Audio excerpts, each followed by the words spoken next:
todos, nosotros somos el grupo César Bombillo y les vamos a exponer acerca de nuestro proyecto, el cual es un transformador reductor de 5 salidas, 5 voltios, 10 voltios, 15 voltios, 20 voltios y 25 voltios. Para hacer nuestro proyecto utilizamos láminas de silicio de un núcleo de un transformador viejo que conseguimos en una ferretería cerca de nuestra casa. Entonces también utilizamos lo que es un carrete que lo hizo nuestra compañera Naomi de material cartón piedra. Y bueno, dependiendo de las salidas, nosotros utilizamos distintos números de vueltas, distintos calibres, porque tomamos en cuenta también la potencia. Pero para empezar, ¿cómo funciona un transformador? Bueno, como recordarán en Física 3, un transformador funciona por lo que es la ley de Faraday. Para recordar un poco, sabemos que todas las partículas del universo tienen una propiedad llamada carga. Esa carga es la que es responsable de una de las interacciones principales o fuerzas principales del universo, que se llama la fuerza electromagnética.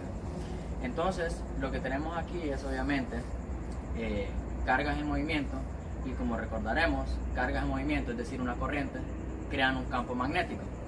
Y ese campo magnético, si varía en el tiempo, es decir, si ese campo magnético tiene algún tipo de perturbación, ya sea por la corriente en sí o por el área por la que fluye esa corriente es capaz de producir un campo magnético variable, y ese campo magnético variable crea a su vez un campo eléctrico.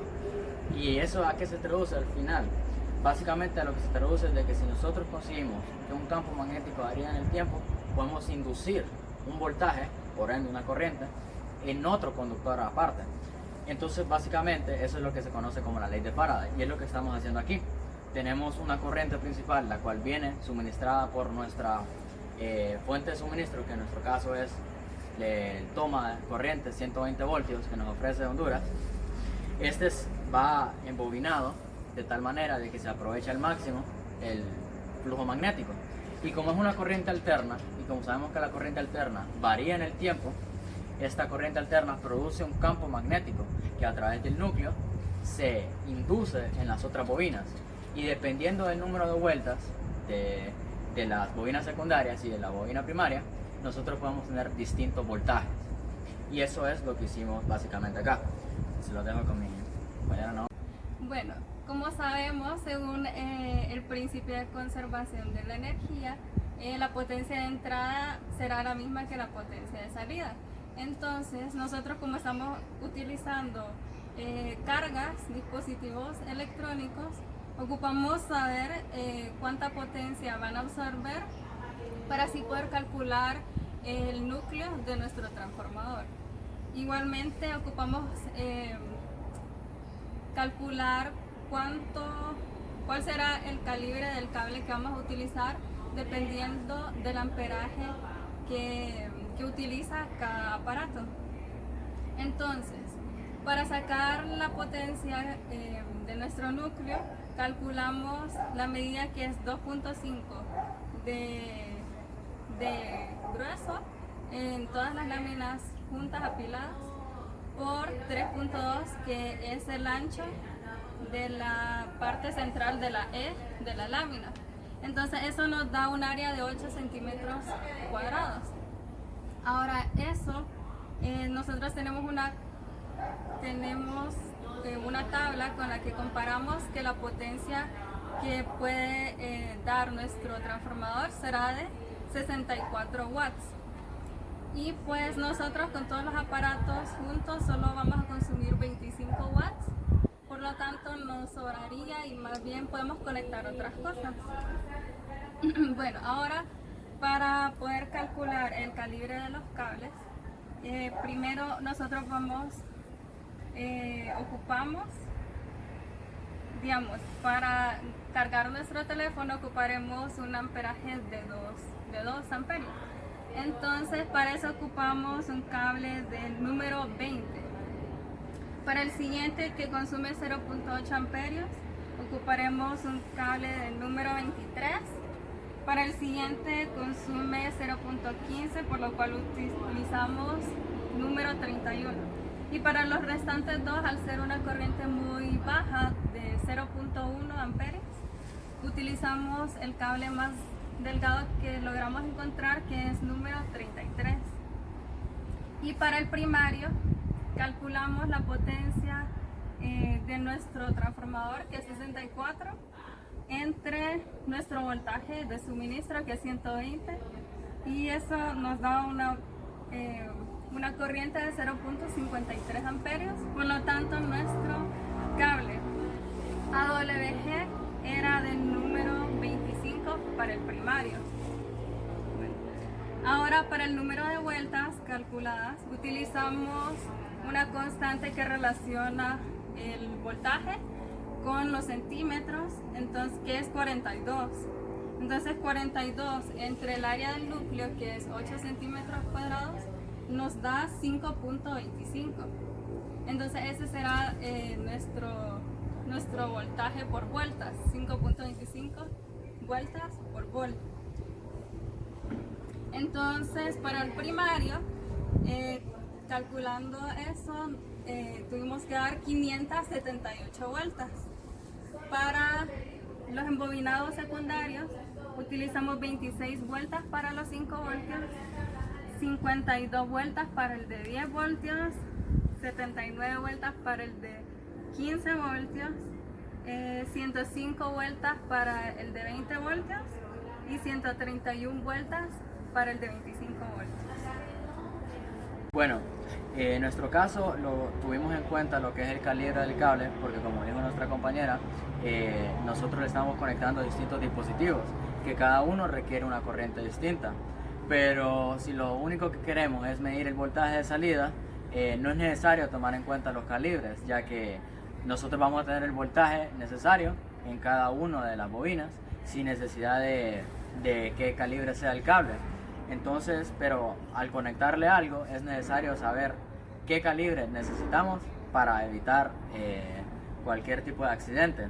También, como dijo nuestra compañera, la potencia máxima la obtuvimos de nuestro transformador, es de 64 watts. Es necesario tener en cuenta cuál es la potencia máxima de nuestro transformador, ya que si nos pasamos de ella puede haber sobrecalentamientos, puede haber algún tipo de accidente, y por eso es necesario tener en cuenta cuánta potencia vamos a consumir y que no sobrepase lo que es nuestra potencia máxima. Bueno, entonces ahora les vamos a explicar un poco sobre la creación de los embobinados. Entonces, para esto primero tenemos el carrete, que fue hecho por nosotros del material cartón piedra. Luego este fue barnizado con barniz eléctrico y también cubierto en masking tape. Luego empezamos los embobinados con los diferentes calibres correspondientes a cada voltaje, y luego de realizar el embobinado, tratando de que las vueltas quedaran bien, que no quedaran unas sobre otras, que quedaran juntos, y luego de esto se cubrían con masking tape y luego con papel aislante o papel press pan. Esto se fue haciendo con cada uno de los diferentes embobinados, y es muy importante colocar el masking tape y el papel press pan para que no haya una inducción no deseada entre los voltajes y los embobinados y no haya un recalentamiento. Entonces, eso sería más que todo. Luego colocamos las láminas de silicio y luego atornillamos todo. Bueno, entonces ahora continuamos. Como sabemos, la mayoría de los dispositivos electrónicos utilizan corriente directa, y obviamente nuestro transformador lo que nos da es una corriente alterna. Entonces, ¿qué vamos a hacer para poder conectar nuestros dispositivos? Lo que vamos a hacer es que vamos a utilizar un puente rectificador de diodos. En este caso, un puente rectificador de diodos está formado por 4 diodos, que es un dispositivo que permite el paso de la corriente en un solo sentido. Y en este caso, como la corriente alterna está cambiando de sentido en el tiempo, lo que hace es que aprovecha la onda, pero en un solo sentido. Entonces así logramos conectar nuestros dispositivos y que funcionen bien.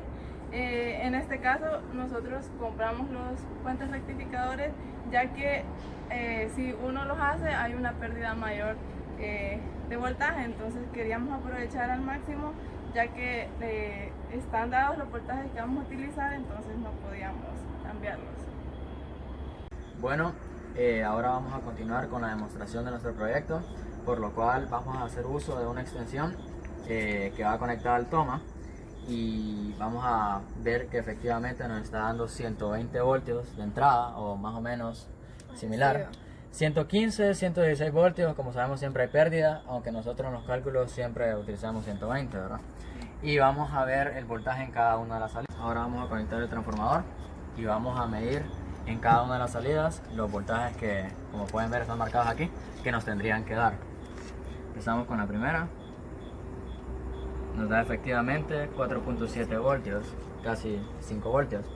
La segunda, que es de 10, nos dan 9.9 voltios, casi 10 exacto. La siguiente de 15 voltios,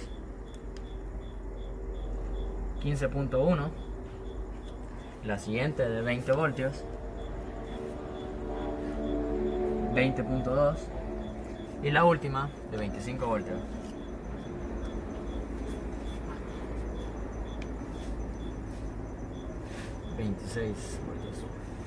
Como pueden ver, los voltajes dieron de la manera que estaban diseñados.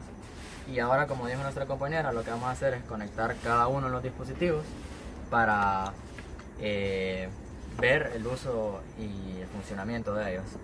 Ok, entonces ahora vamos a continuar con la demostración para poder encender nuestros dispositivos electrónicos con los diferentes voltajes, las salidas que tenemos. Entonces, bueno, como podemos ver, ahí tenemos un motor que está funcionando con una hélice que se salió. Ya no, Pero el sí, motor sigue funcionando. En el de 5 voltios conectaremos el cargador de un celular, el cable para cargar el celular. Y como vemos, ahí está cargando, aquí dice cargando. Ok, aquí tenemos en los 20 tenemos una conexión de LEDs y tenemos los dos ventiladores en 15 y en 25. Entonces, como vemos, están funcionando y ahí está nuestra demostración.